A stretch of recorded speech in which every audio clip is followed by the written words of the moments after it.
7-ാം മാസമായിരുന്നു എൻ്റെ ഡെലിവറി. അപ്പോൾ അതിനുശേഷം കുറച്ച് ബുദ്ധിമുട്ടുകളുണ്ടായി. നമ്മൾ 2 മാസത്തോളം NICUവും കാര്യങ്ങളൊക്കെ ആയിട്ടായിരുന്നു. പിന്നെയാണ് നമ്മൾ ഈ ധ്രുവാൻ എന്ന് പറഞ്ഞ കുട്ടിയുടെ ഒരു വീഡിയോ കണ്ടത്, മിയ എന്ന് പറഞ്ഞ കുട്ടിയുടെ കണ്ടത്. അപ്പോൾ നമുക്കൊരു ഡൗട്ടായിട്ട് നമ്മൾ നമ്മുടെ ഇഷ്ടത്തിന് തന്നെ ന്യൂറോനെ പോയി കാണിച്ചതാണ്. ജീൻ തെറാപ്പിയാണ് ഇതിന് മെയിൻ സൊല്യൂഷൻ ഉള്ളത്. ജീൻ തെറാപ്പിക്ക് നമുക്ക് 16 കോടി രൂപയോളം ആവും. തൃശ്ശൂർ തുറവങ്കാട് ലിംസൺ മിമിത ദമ്പതികളുടെ 10 മാസം പ്രായമുള്ള എൽറോ എന്ന മകൻ SMA type 1 ബാധിച്ച് ഇപ്പോൾ ചികിത്സയിലാണ്. അതിനോടൊപ്പം ലിംസനാണ് ഉള്ളത്.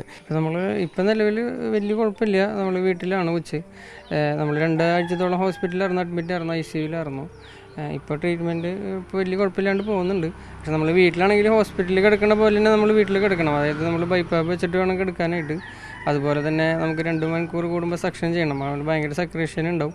അപ്പോൾ നമ്മളത് ട്യൂബ് ഇട്ടിട്ട് തന്നെ ആ കഫം വലിച്ചെടുക്കണം. കാരണം അവർക്ക് തുപ്പാനോ അങ്ങനെയുള്ളൊരു ബലം ഇല്ലല്ലോ.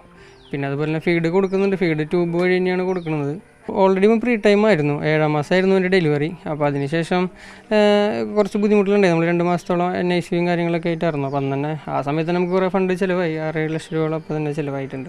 പിന്നെയാണ് നമ്മൾ ഈ ധ്രുവാൻ എന്ന് പറഞ്ഞ കുട്ടിയുടെ ഒരു വീഡിയോ കണ്ടത്, മിയ എന്ന് പറഞ്ഞ കുട്ടിയുടെ കണ്ടത്. അപ്പോൾ നമുക്കൊരു ഡൗട്ടായിട്ട് നമ്മൾ നമ്മുടെ ഇഷ്ടത്തിന് തന്നെ ന്യൂറോനെ പോയി കാണിച്ചതാണ്. ഇതിപ്പോൾ എത്രത്തോളം ചിലവ് വരും എന്നുള്ളതാണ് നമുക്ക് ഇതിൽ ഇപ്പോൾ ഡോക്ടർമാർ പറയുന്നത് ജീൻ തെറാപ്പിയാണ് ഇതിന് മെയിൻ സൊല്യൂഷൻ ഉള്ളത്. ജീൻ തെറാപ്പിക്ക് നമുക്ക് 16 കോടി രൂപയോളം ആവും.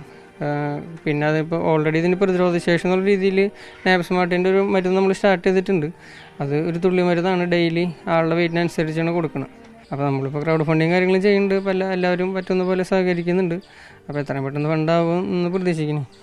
എൽറോ എന്ന് പറയുന്ന ഈ 10 മാസം മാത്രം പ്രായമുള്ള ഈ കുഞ്ഞിന് വേണ്ടിയും നമ്മളെല്ലാവരും ഒന്നിച്ച് മുന്നേറണം.